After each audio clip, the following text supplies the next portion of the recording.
और ये जो कुछ भी बातें मैं बोल रहा हूँ, ये मत समझिएगा कि केवल पब्लिक कंजम्पशन के लिए बोल रहा हूँ।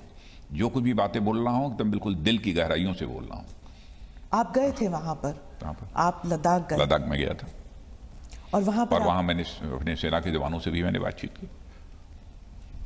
आपको उस वक्त कैसा लगा जब आप जानते थे कि वहां पर हमारे सैनिक जो हैं वो they were taken aback, they were taken by surprise, और जो गलवान में हुआ उससे दुख हुआ जरूर, लेकिन उस वक्त जवानों का जो हौसला है वो बढ़ाने की जिम्मेदारी आपकी थी? हौसला हमारे जवानों की बढ़ाने की जिम्मेदारी नहीं थी।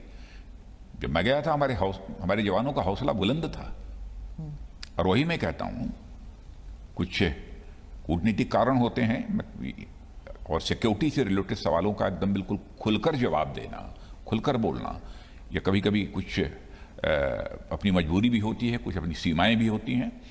लेकिन मैं इतना कहना चाहता हूं कि हमारे सेना के जवानों का हौसला बुलंद था और आज भी है, क्योंकि मैं दावे के साथ कह सकता हूं कि जिस शौर्य और पराक्रम का परिचय इस बार हमारी सेना ने दिया है, और संयम का भी, उसकी जितने भी तारीफ की जाए वो कम है। अभी चाइना जो है प्री अप्रैल 2020 पोजीशन से पीछे हटने को तैयार नहीं है, कोई इंडिकेशन भी नहीं है कि वो हटेंगे। तो ऐसे में सर्दियों के वक्त क्या आप समझते हैं कि गलवान जैसा इंसिडेंट फिर से हो सकता है? देखिए, मैं इतना ही देशवासियों को कहना चाहता हूं कि हमारे देश की सेना देशवासियों का मस्तक नहीं झुकने देगी।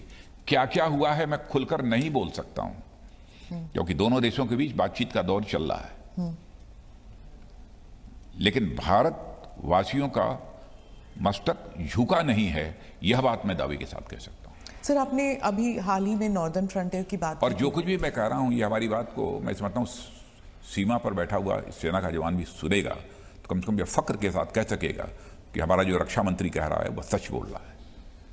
जी, ईस्टर्न सेक्टर में सिक्किम और अरुणाचल, यहाँ पर भी ट्रांसग्रेशंस के थ्रेट्स हो सकते हैं। इंटरनेशनल एक्सपर्ट सैटेलाइट्स के ज़रिए डेटा एनालिसिस करके वो देख चुके हैं कि वहाँ पर एयर स्ट्रिप्स बन रहे हैं चाइना के, वहाँ पर रोड डिप्लॉयमेंट है, वहाँ पर फोर्सेस जा रही हैं।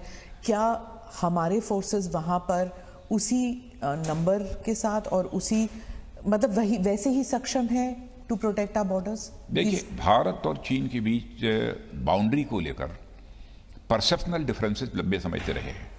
अच्छा रहा होता कि यह डिफरेंसेस समाप्त हो गए होते, ताकि जिस प्रकार के हालात पैदा हो रहे हैं इस प्रकार के हालात पैदा ही न होते। वैसे पिछली सरकारों ने भी अपनी तरफ से कोशिश की थी बातचीत करने की, लेकिन उसका कोई समाधान नहीं निकल सका था। हाँ, यह बात सही है कि चाइना अपनी तरफ इंफ्रास्ट्रक्चर डेवलपमेंट जितना मैक्सिमम हो सकता है वो पहले से जो है करता चला आ रहा है, लेकिन भारत भी सीमा पर रहने वाले अपने नागरिकों की सुविधा के लिए, सीमा पर पेट्रोलिंग करने वाले अथवा सीमा की सुरक्षा करने वाले अपने जवानों के लिए भी इधर बहुत ही तेजी के साथ इंफ्रास्ट्रक्चर डेवलपमेंट किया है। हम किसी देश से पर आक्रमण करने के लिए हम इंफ्रास्ट्रक्चर डेवलपमेंट नहीं कर रहे हैं, इस सोच के साथ नहीं। लेकिन यदि पेट्रोलिंग करने हमारा जवान जाता है तो उसकी सुविधा का हमको ध्यान देना पड़ेगा, और साथ ही साथ सीमा पर रहने वाले जो हमारे नागरिक हैं उनकी भी सुविधाओं का ध्यान हमको देना पड़ेगा। उसके लिए भी इंफ्रास्ट्रक्चर डेवलप करना सीमा पर ये आवश्यक है, और वह काम कर रहे हैं। सर, आपने कहा था कि पाकिस्तान और चाइना जो है एक मिशन मोड पर काम कर रहे हैं बॉर्डर बाउंड्री को, उनके डिस्प्यूट्स को जिंदा रखने के लिए। तो क्या आप समझते हैं कि 2020 में जो हुआ वो एक इन दोनों मुल्कों की मिलीभगत थी? मतलब एक एक तरफा अटैक नहीं था चाइना से, इनकी मिलीभगत थी, जुगलबंदी थी। क्या आप समझते हैं ये हो सकता है?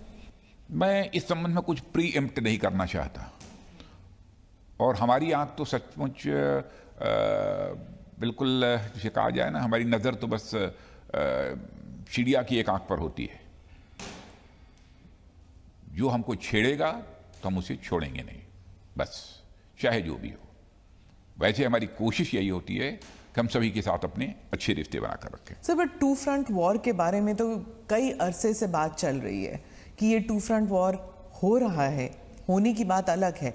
ये टू फ्रंट वॉर हो रहा है, भले ही अटैक ना हो, लेकिन हर किस्म से, आप FATF में देख लीजिए, UN में देख लीजिए, किसी तरह से देख लीजिए, इन दोनों मुल्कों की जैसे एक जकड़ हो गई है, चाइना और पाकिस्तान, एक पियर्स ग्रिप जो। देखिए, पाकिस्तान का जहाँ तक सवाल है, पाकिस्तान तो जब से एग्जिस्टेंस में आया है तब से ही बराबर कुछ ना कुछ नापाक हरकतें सीमा पर उसके द्वारा की जाती रहती हैं। और सीज फायर वायलेशन का जहाँ तक सवाल है, 200, 250, 300, 400 बार बराबर वो सीज फायर वायलेशन कभी कभी महीनों में ही करता रहता है, सिलसिला जारी रहता है।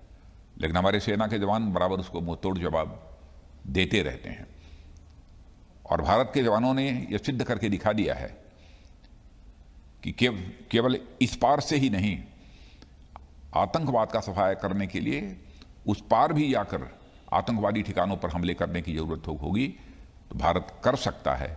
भारत के अंदर वह कुव्वत है, ताकत है, ये हमने सिद्ध कर दिया है। आप क्रॉस बॉर्डर के लिए कह रहे हैं, क्रॉस बॉर्डर जो मुझे कहना था वो कह दिया मैंने।